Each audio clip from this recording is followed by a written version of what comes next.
This is the Missions and Evangelism Lectureship Week, and it was started back in 1984 in honor of Dr. George Peters. Dr. Peters served as a missions prof here from 1961 to 1978. He was my missions prof, and I'll never forget the influence he had on my life. Normally, Dr. Rodney Orr, the chairman of our missions department, World Missions and Intercultural Studies Department, would be giving this introduction. Dr. Orr this week is speaking at Corban University in Salem, Oregon. He's doing the missions conference there, so please be in prayer for him. But it's rather appropriate, I think, that I have the opportunity to introduce our speaker. Scott Cunningham and I have been friends and colleagues and even neighbors for the last 31 years. We served together with SIM in Nigeria at Jos Ekwa Theological Seminary. And I have a lot of debt of gratitude to him, and I'm going to mention that in a minute. But I think of all the people in the world who understands and has personally experienced and contributed to what God is doing in terms of theological education, evangelical theological education in this world, it's Dr. Cunningham. For many years now, he's been traveling and visiting seminaries around the world and contributing to the leadership development and encouraging and helping develop those seminaries. And it's a great honor for us to have him here this week. So he talked about the global South. He really understands what God is doing in the global South, where the center of Christianity has moved in our day, as he mentioned yesterday. He did seminars, has done seminars on leadership development. He was actually the first missionary in residence here at Dallas Seminary, and he's taught courses here in the New Testament department as well as missions. As I think about my relationship to Scott over the years, I was thinking what characteristics, what qualities, and these are the four that I came up with: excellence, integrity, grace, and wisdom. And I was personally the recipient of his godly wisdom at a very challenging time in the history of the church, the relationship between SIM and the Ekwa Church, the Evangelical Church of West Africa, that SIM started. There was some conflict with reference to a number of things, and there was a need for a new understanding between the mission and the church, and in fact, documenting that in a memorandum of understanding. Scott really navigated that whole process. I was appointed as director of SIM, and without him, what God accomplished in those years would never have happened. Probably the highlight of my missionary career was the day we signed that document, and I remember Scott sitting right there. Thank you, Scott, for your role in that process and what God did in that time that continues to this day to be a hallmark of great partnership relationship between the mission and the church. Thank you, Scott, for your role in my life. Thank you for being here this week. God bless you as you share with us.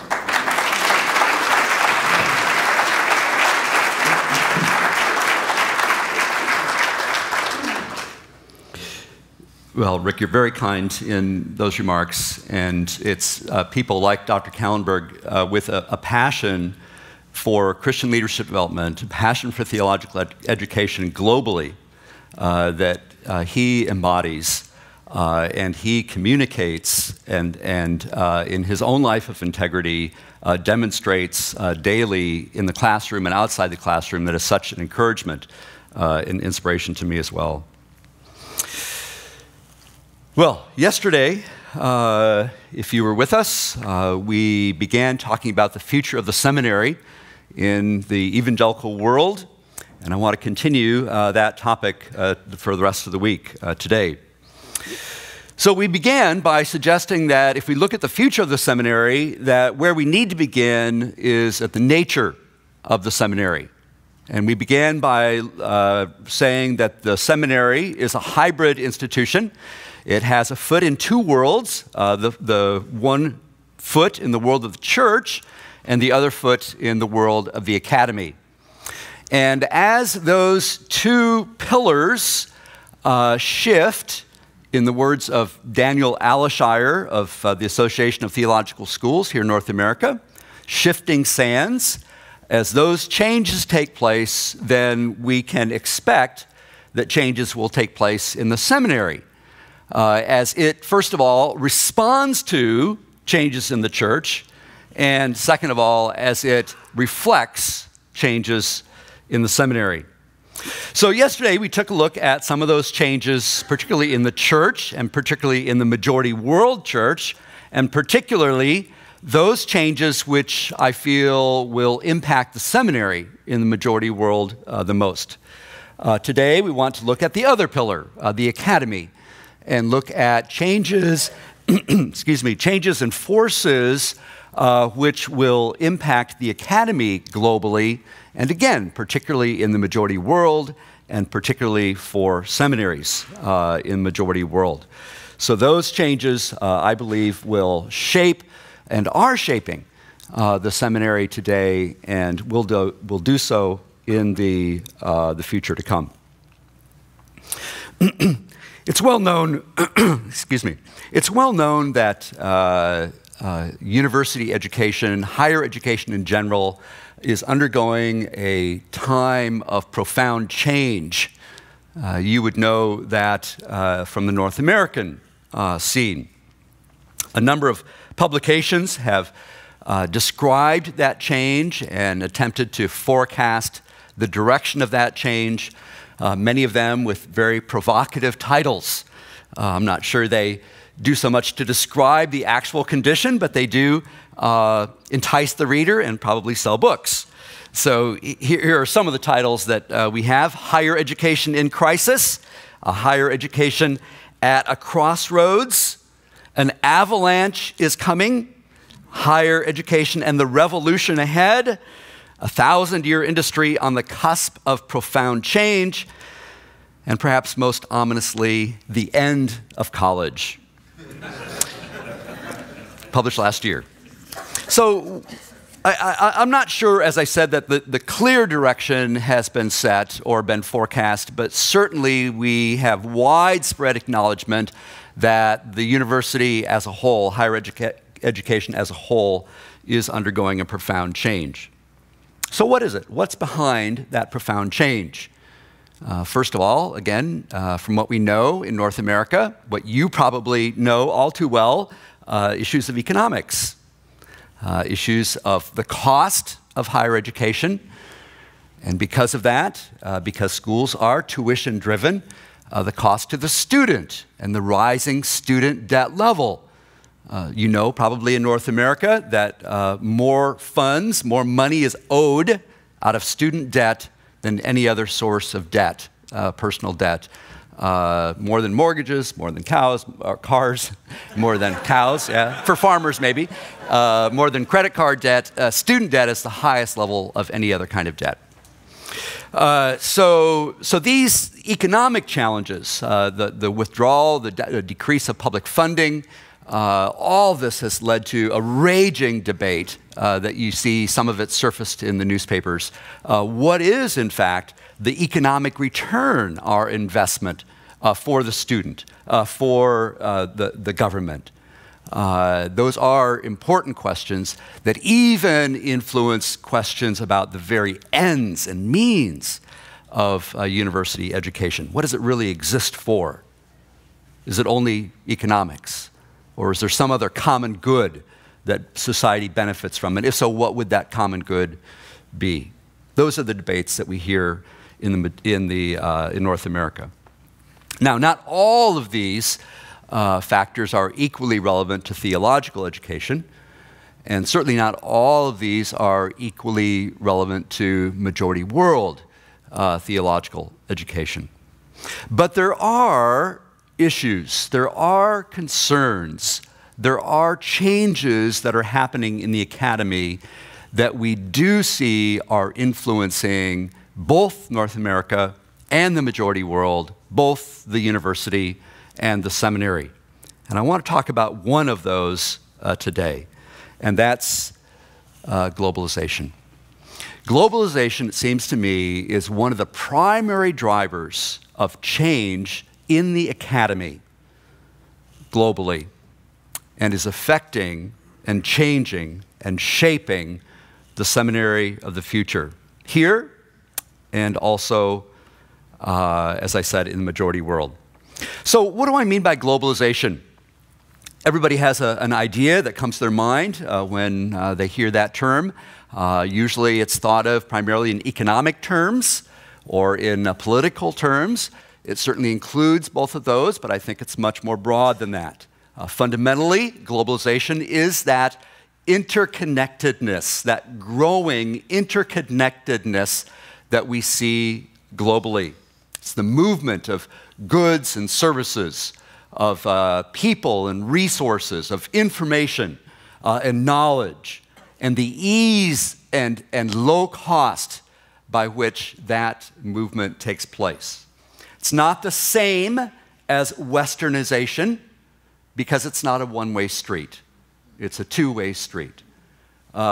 Things and events and developments in one place in the world influence and affect what's happening in other places in the world. It's not just from the West to the rest. It's also much broader than simply economy or politics, but it deeply influences other aspects of culture, including education. Now, what's at the core of globalization? At the core, the very core of globalization is technology.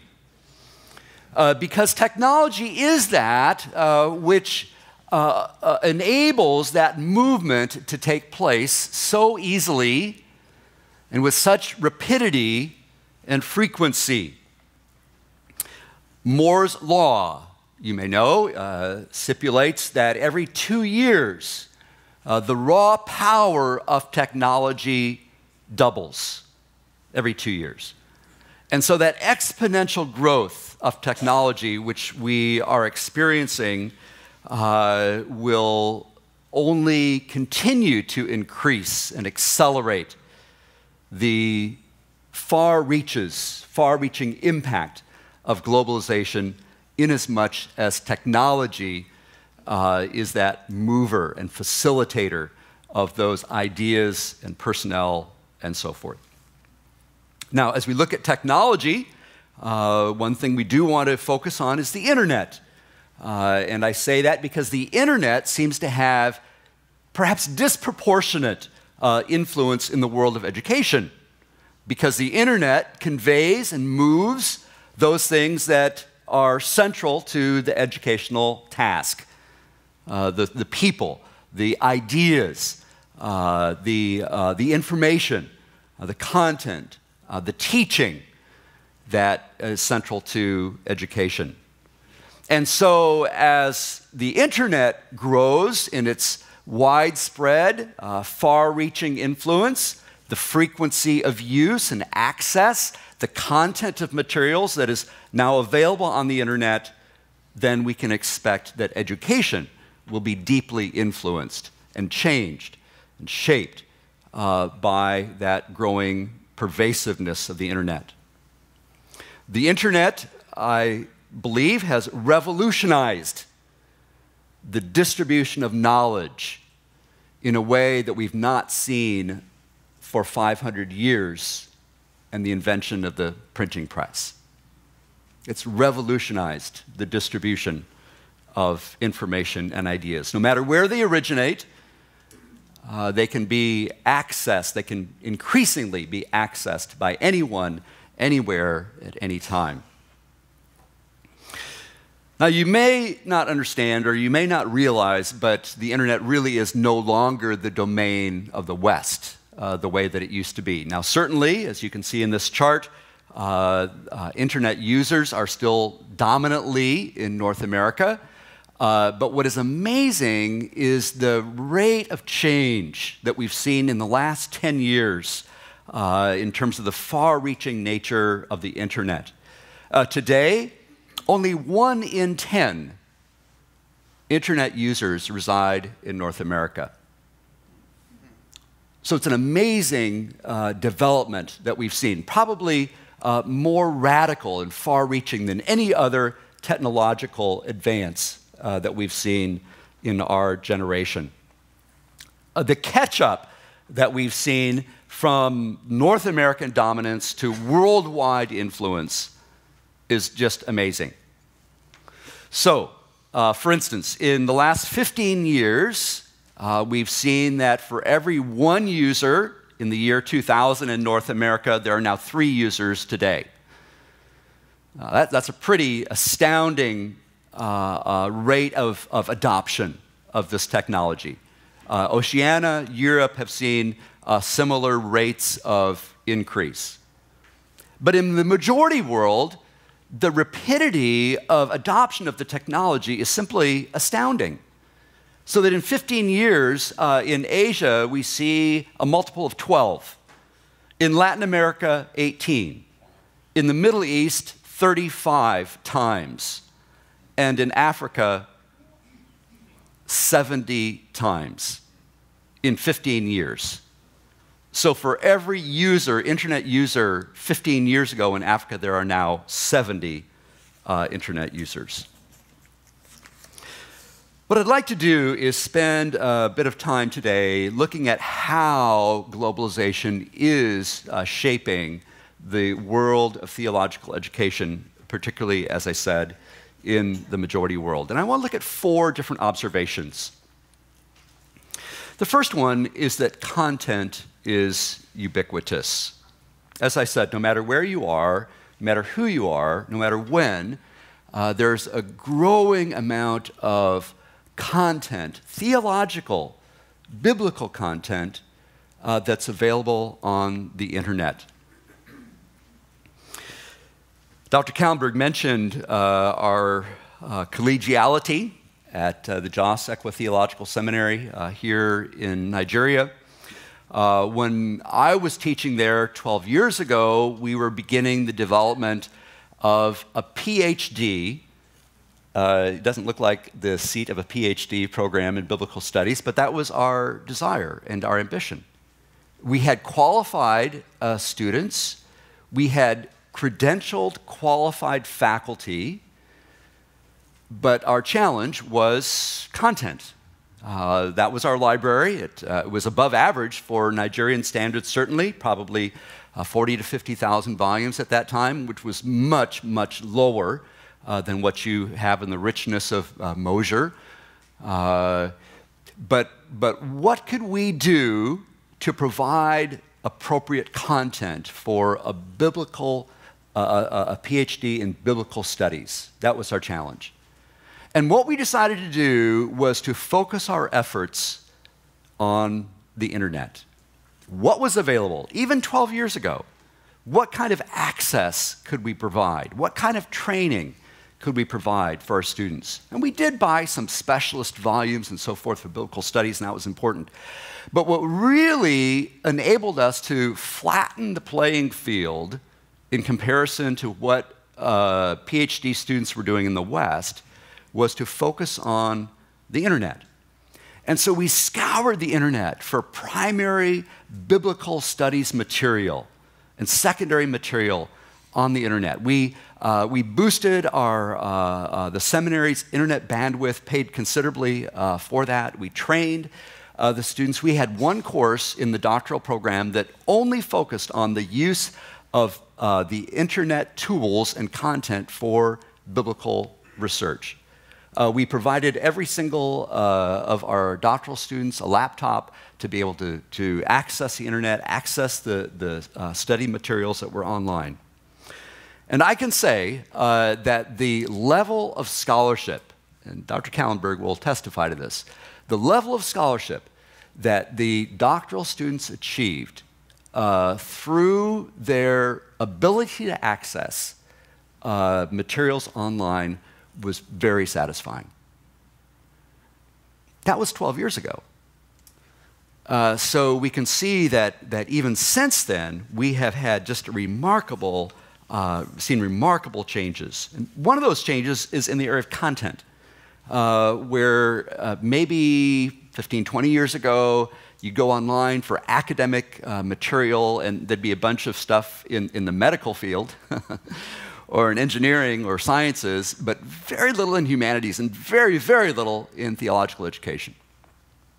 But all that has changed remarkably, and it continues to increase as solid biblical materials, theological materials, are increasingly available online. There are now several repositories of material in English and Spanish, growing material in Russian, even in Arabic that's being worked on to provide this level of primary source material to students at higher levels, no matter where they are in the world. Those of you who are interested in the China world may know that the Yale Divinity School Library is right now digitizing a valuable collection on Chinese mission and church that's being made available online. Last year, there was a big milestone that was reached. The American Theological Library Association, ATLA, which is the producer of Atlas serials, the journals, 300 theological journals. Those titles have been made accessible to the developing world at a substantially reduced price, making this incredibly valuable research tool available worldwide. So if content is ubiquitous, then what's the implication of that? If we don't have to go to a place to access that information and data, then what happens? How does that influence the future of the seminary? Well, this is one of the primary influences in the movement of the seminary away from being a campus-centric institution toward more distributed education. This is a trend that we're going to look at tomorrow, so I won't spend much time on it now. Let me summarize with this point about content with this quote. This is from a recent report on the future of the university globally. Traditionally, universities held the key to knowledge in both a physical and philosophical sense. Now knowledge, I do have to make a caveat here, knowledge is not the same thing as wisdom. Now knowledge is open to anyone globally with a device and connectivity. Not just facts and figures, but also analysis, interpretation, and the curation of knowledge. The massive increase in the availability of knowledge online and the mass expansion of access to university education in developed and developing markets means a fundamental change in the role of universities as the originators and keepers, and I've added the words, and distributors of knowledge. A second way that globalization is shaping the university, opportunities for new markets.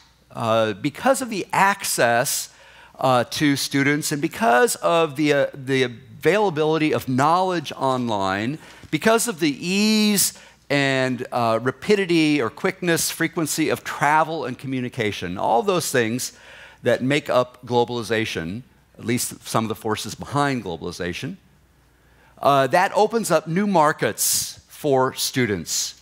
New markets, of course, we would mean potential students to be enrolled in the university. These are new doors that are opening where distance is no longer an important factor. In majority world seminaries, as well as Western North American seminaries, are increasingly tapping into new markets. Let me give you an example of this. Tomorrow, I'm going to talk a lot more about what's happening in doctoral level education in the majority world. But these are two very important evangelical institutions globally that are offering doctoral level programs in the majority world. One is called PRODOLA. PRODOLA is the Latin America doctoral program in theology. The other one is called SATS, South Africa Theological Seminary. Both of these seminaries are totally online. They have no campuses. 1/3 of all PhD evangelical students in the majority world are enrolled in one of these two institutions. And it's all online. In dozens of countries around the world. My friends, internet, technology, globalization is shaping the future of the seminary.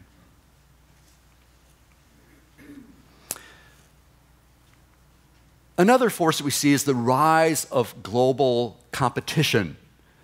Now, that's a corollary, of course, from the earlier one. If there's a new opportunity for new markets, there's also the possibility that competition will arise, because what used to be your market is now the other seminary's market, because location is not so much of an issue. And so where it used to be that you had a natural market because of proximity, geographical proximity, because you were the only game in town, if people wanted a theological education, they came to you, you had the library, you had the teachers, and you were close, and so you were the only option. But of course now, if location is not as important, then that gives rise to the potential of competition. It's a very different environment now, not only for seminaries in North America, but even for seminaries in the majority world. The competition is no longer the seminary across town. Because of the internet, that competition may be across town, but it may be across the world. The number and the quality of your competitors is increasing. And it may be that those competitors are offering their services at a lower cost than yourself. Some North American seminaries also have an eye on the growing church in the majority world as a potential growth market. I don't mean to be cynical about that approach, because it does align with the ambition, the mission of seminaries to serve the body of Christ globally. There are also a number of well-resourced, well-intentioned North American ministries that are offering theological education material online with an intention to reach the global church. Let me give you a brief video clip of one of those ministries.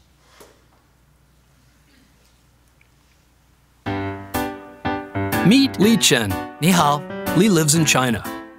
He has a wife 你好， and 2 children. Li is also the pastor of a growing church. Each week, he shares the gospel with unbelievers, visits members of his congregation, teaches a Bible study, leads worship, and preaches a sermon. He loves what he does, and he wants to do more. Li wants to lead these people in truth about what Scripture says, and he does the best he can. Li Chen, like millions of pastors outside of North America, has less than 1 hour of Bible training. He wants to attend seminary to learn and apply what Scripture says for himself, his family, his church, people he shares the gospel with. Well, you get the idea. But Li wonders if that's even possible. You see, when Li's pastor friends went to seminary, they left their families, their friends, their churches, and their country to attend a seminary in the United States that cost thousands and thousands of dollars. And it might surprise you to know that when they finished, most of Li's friends didn't go back home. But Li doesn't want to do that. And thankfully, he now has another option. Li Chen, meet Third Millennium Ministries. 你好， Third Mill, meet Li. Third Millennium Ministries creates and distributes seminary-level classes in multiple languages, including Mandarin, classes that cover the Old Testament, the New Testament, theology, basic Christian doctrine, and more. Classes just like you would see at any traditional evangelical seminary. But instead of simply taping and dubbing a lecture from a seminary classroom in the United States, Third Mill's award-winning lessons look like a History Channel-style documentary. On Third Mill's website, Lee can watch all the classes online, whenever he wants, as often as he wants, and best of all, it's free. He can also download the videos, as well as related study guides, quizzes, a recommended reading list for each series, and much more. Did I mention that Lee can do all of this for free? And if he wants to take these classes for credit, Lee can do so at a partner seminary, Bible school, or learning community in China without having to leave his family, his friends, and his church. Third Mill is the perfect place for pastors like Lee to get a seminary-level education. And since Third Mill also creates their lessons in English, Spanish, Russian, and Arabic, pastors like Marcus, Hello. Alejandro, Hola. Alexi, Здравствуйте. and Amir, marhaba, can watch and learn the same way that Lee does, in their own country, in their own language, and for free. To learn how you can help Lee, Marcus, Alejandro, Alexi, Amir, and millions of other pastors get the seminary education they need, and to ensure that every Christian has a well-trained pastor, visit thirdmill.org. Now, tell me why you were paying thousands of dollars to...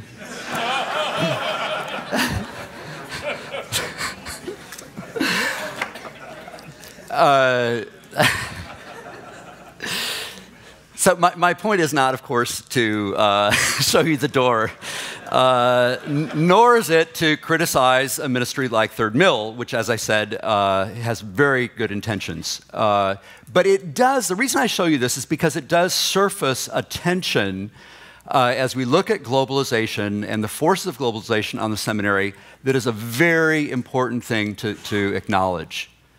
And that is that the same globalization that offers opportunities for reaching out, reaching new students that could not come to a traditional program, and having global influence, new markets, that same phenomenon also brings tension with the possibility of competition.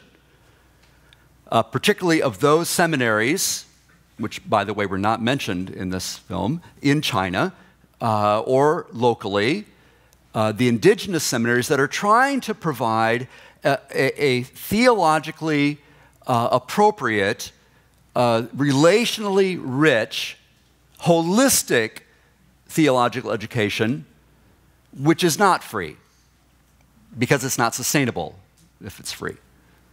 So that's one of the tensions that this kind of phenomenon produces.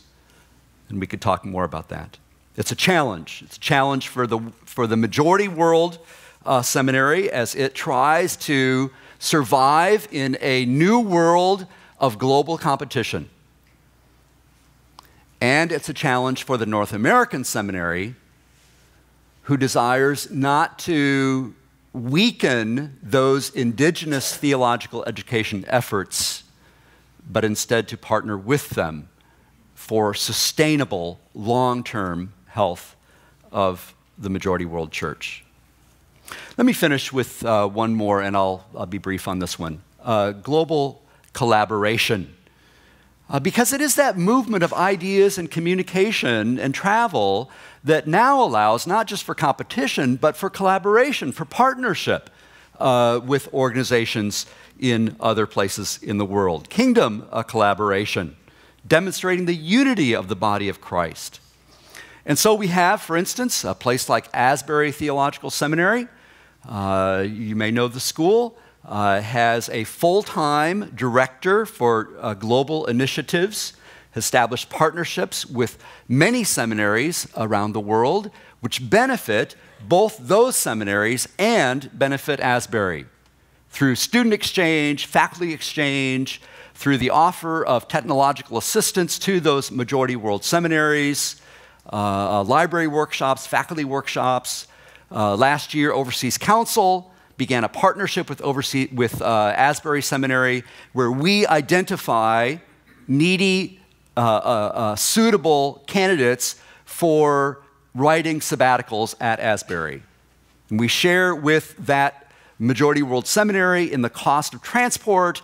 Asbury takes on the cost of accommodation and provides their world-class library and faculty to those majority world scholars for a semester. It's a win-win partnership. The majority world seminary benefits as that faculty member is developed.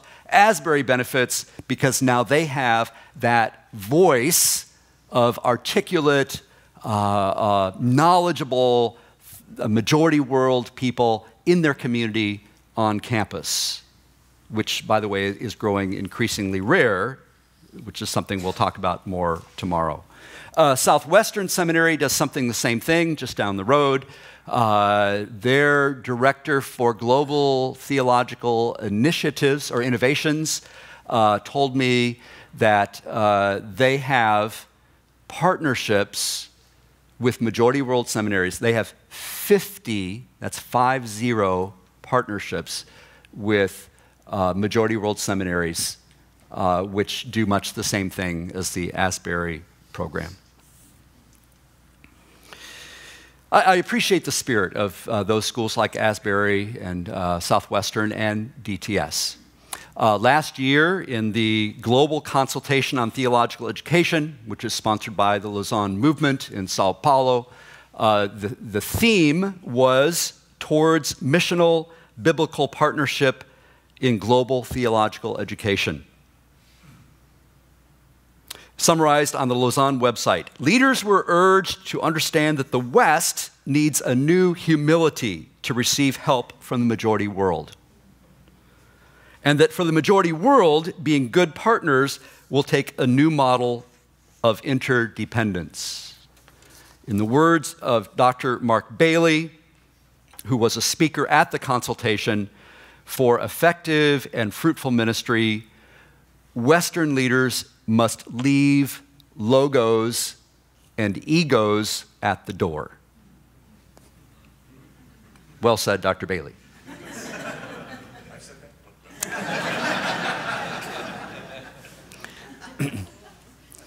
Globalization, of course, is a much broader topic and its influence on mission.